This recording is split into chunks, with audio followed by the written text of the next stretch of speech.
Hai students, saya harapkan semua dalam keadaan yang baik, sihat dan ceria selalu. Kita akan teruskan chapter yang pertama dalam subtopik yang baru, iaitu Safety and Health Organisation in Malaysia.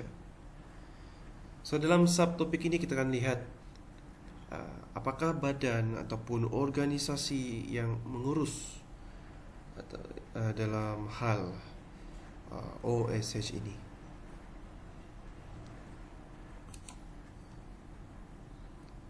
Kita mulakan dengan DOSH, iaitu Department of Occupational Safety and Health. DOSH ini adalah akronim untuk nama panjang tersebutlah. Bermula pada bulan April 1994, sebuah jabatan iaitu Jabatan Mesin dan Perkilangan telah diberi nama baru sebagai Department of Occupational Safety and Health.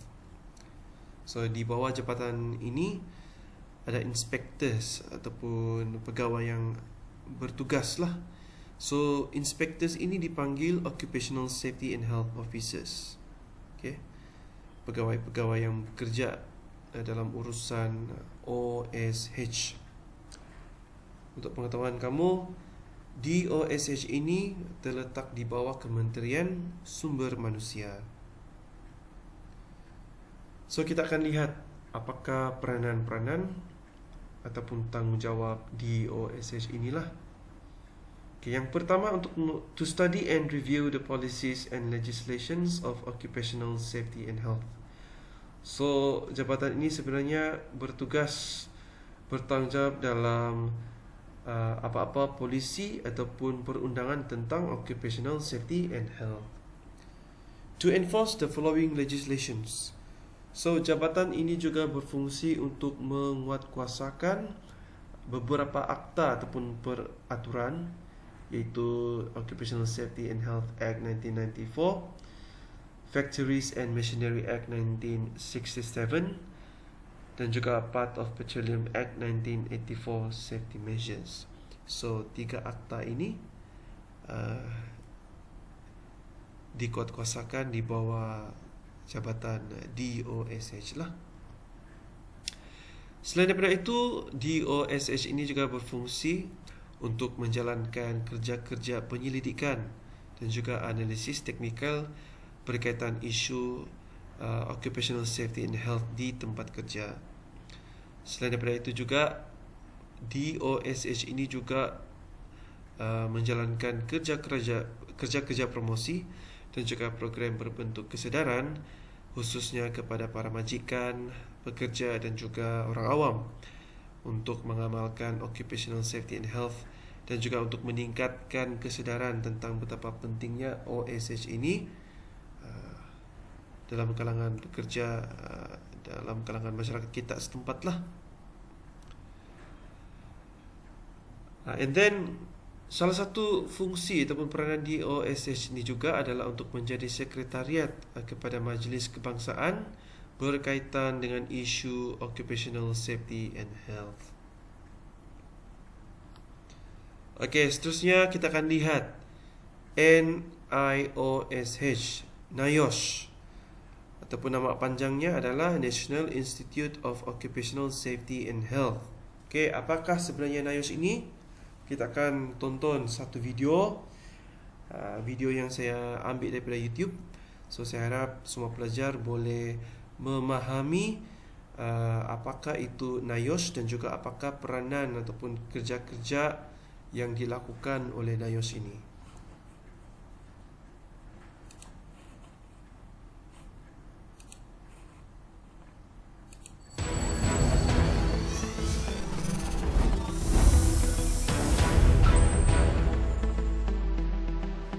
Dalam mengejar kemajuan ke arah negara maju, saban hari jutaan pekerja terdedah kepada bahaya risiko di tempat kerja.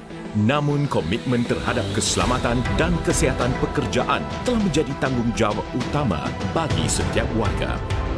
Institut Keselamatan dan Kesihatan Pekerjaan Negara atau lebih dikenali sebagai NIOSH memulakan operasi pada tahun 1992 di sebuah pejabat sementara di pusat Bandar Damansara. Didaftarkan sebagai sebuah syarikat berhad dengan jaminan di bawah Kementerian Sumber Manusia. Kini, NIOSH telah berkembang dengan penubuhan pejabat wilayah dan pejabat satelit di seluruh negara. Kami sentiasa komited dengan visi dan misi NIOSH demi memartabatkan amalan budaya kerja selamat dan sihat di Malaysia bersandarkan kepada nilai-nilai korporat. Dalam memperkasakan modal insan dan melahirkan warga kerja yang kompeten dan komited, kami menawarkan 5 teras perkhidmatan utama iaitu aktiviti latihan. Program latihan merupakan salah satu fungsi utama NIOSH khusus dalam memberikan kesedaran terhadap isu keselamatan dan kesihatan pekerjaan di tempat kerja kepada industri. Program ini telah mendapatkan pengiktirafan daripada Jabatan Keselamatan dan Kesihatan Pekerjaan JKKP, Persatuan Industri, Pengamal KKP, Rakan Antarabangsa dan Pekerja. Hikmat rundingan. Hikmat rundingan merupakan komponen penting dalam memberi penyelesaian yang lebih optimum dan praktikal dalam membantu industri melaksanakan KKP di tempat kerja. Dengan menyediakan lebih daripada 50 perkhidmatan, aktiviti hikmat rundingan KKP yang dikategorikan kepada 5 kategori. Penyelidikan dan pembangunan. Aktiviti penyelidikan dan pembangunan R&D merupakan tunjang inovasi sesuatu ilmu dilaksanakan dengan melibatkan kerjasama antara institut penyelidikan tempatan dengan agensi kerajaan, industri dan badan berkanun. Penyebaran maklumat. Bergerak aktif dalam mempromosi dan mempertingkatkan aktiviti KKP dengan menyediakan maklumat terkini dalam dan luar negara seperti aktiviti seminar, pameran, ceramah, persidangan, bengkel, serta menerbitkan pelbagai bahan rujukan. Peperiksaan dan penilaian. Peperiksaan dan penilaian yang dijalankan oleh NIOSH terbagi kepada 4 aktiviti iaitu peperiksaan kompetensi perundangan, peperiksaan kompetensi bukan perundangan, peperiksaan jurulatih dan peperiksaan pasport keselamatan. Penubuhan anak syarikat NIOSH iaitu NIOSH Certification telah ditubuhkan pada tahun 2004 merupakan sebuah badan pensijilan dan pengauditan terhadap sistem pengurusan industri di Malaysia. Di dalam memastikan keperluan dan kepuasan pelanggan, NIOSH turut menyediakan kemudahan seperti penginapan hostel, dewan latihan dan seminar, perpustakaan, kafeteria, gimnasium, serta peralatan dan kemudahan latihan yang serba moden. Sebagai peneraju KKP di Malaysia, NIOSH bukan sahaja terlibat dalam jalinan kerjasama antara kementerian dan agensi kerajaan, malah dengan pelbagai syarikat di dalam dan luar negara sebagai satu usaha untuk mempromosikan aktiviti-aktiviti dalam bidang KKP. NIOSH juga turut mengambil langkah menjalankan aktiviti tanggungjawab sosial korporat atau CSR. NIOSH telah mendapat pelbagai pengiktirafan akreditasi, pensijilan dan sistem pengurusan kualiti dari Badan Pensijilan dalam memastikan NIOSH terus cemerlang dalam memberi perkhidmatannya. Dengan meletakkan kesejahteraan pekerja di hati, kami tidak hanya sebagai polisi semata-mata tetapi lebih sebagai rakan industri. Dan kami sedia menghulurkan tangan untuk sama-sama berkongsi idea, tenaga dan kepakaran dalam merealisasikan impian negara. Kami terus bergerak ke hadapan, mengorak langkah untuk membudayakan kerja selamat dan sihat demi menjamin masa depan anda.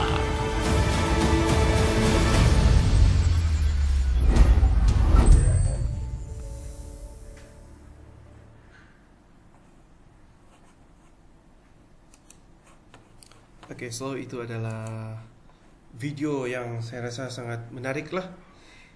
So dalam video tersebut kita sendiri pun boleh tahu apa fungsi NIOSH ini sebenarnya, dan juga apakah peranan NIOSH dalam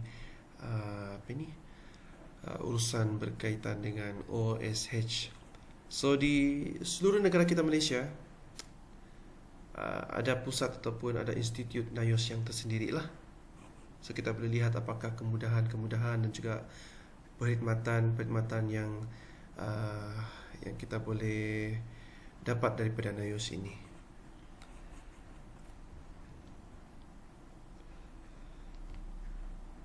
So apa yang ada dalam slide yang seterusnya ini sebenarnya sama seperti yang video yang kita tonton tadi. So boleh lihat apakah peranan NIOSH. Next kita akan sambung tentang SOCSO. SOCSO ni kalau mereka yang sudah pernah bekerja sebelum ini pernah dengar perkataan perkeso. SOCSO is perkeso. Perkeso is SOCSO. Cuma SOCSO ini di dalam bahasa Inggeris, daripada singkatan Social Security Organization. So SOCSO ini ditubuhkan pada tahun 1971 untuk melaksanakan dan mentadbir satu skim, iaitu skim keselamatan sosial di bawah Employee Social Security Act 1969 Act 4. Dalam skema ini pekerja khususnya adalah terlindung daripada kemalangan industri, termasuk kemalangan yang terjadi ketika bekerja, dan segala jenis penyakit ketika bekerja, dan juga kematian ataupun kemalangan maut disebabkan oleh pekerjaan masing-masing. Okay, so apakah peranan SOCSO ini? Salah satu peranan SOCSO adalah untuk mendaftarkan para majikan dan juga pekerja di bawah skim tersebut. So SOCSO ini sebenarnya mengutip dana ataupun sumbangan, memproses tuntutan ataupun faedah, dan juga memberikan bayaran ataupun pampasan kepada pekerja yang tercedera dan juga kepada tanggungannya. Selain daripada itu, fungsi SOCSO ini adalah untuk menyediakan faedah pemulihan fizikal dan juga vocational, dan juga untuk meningkatkan tahap kesedaran occupational safety and health dalam kalangan pekerja. So slide yang terakhir ini kita boleh lihat aktiviti OSH di negara kita Malaysia, daripada standard setting regulations, enforcement, training consultation, certification, information dissemination and services, OSH awareness promotion, research and development, dan juga compensation lah. So di sini kita boleh lihat setiap satu badan ataupun organisasi ini apa fungsi ataupun peranan masing-masing. Kalau kamu lihat dalam video dalam slide ini ada CIDB. CIDB bermaksud Lembaga Pembangunan Industri Pembinaan. So apa-apa yang berkaitan dengan industri ataupun sektor pembinaan ini adalah di bawah tanggungjawab CIDB.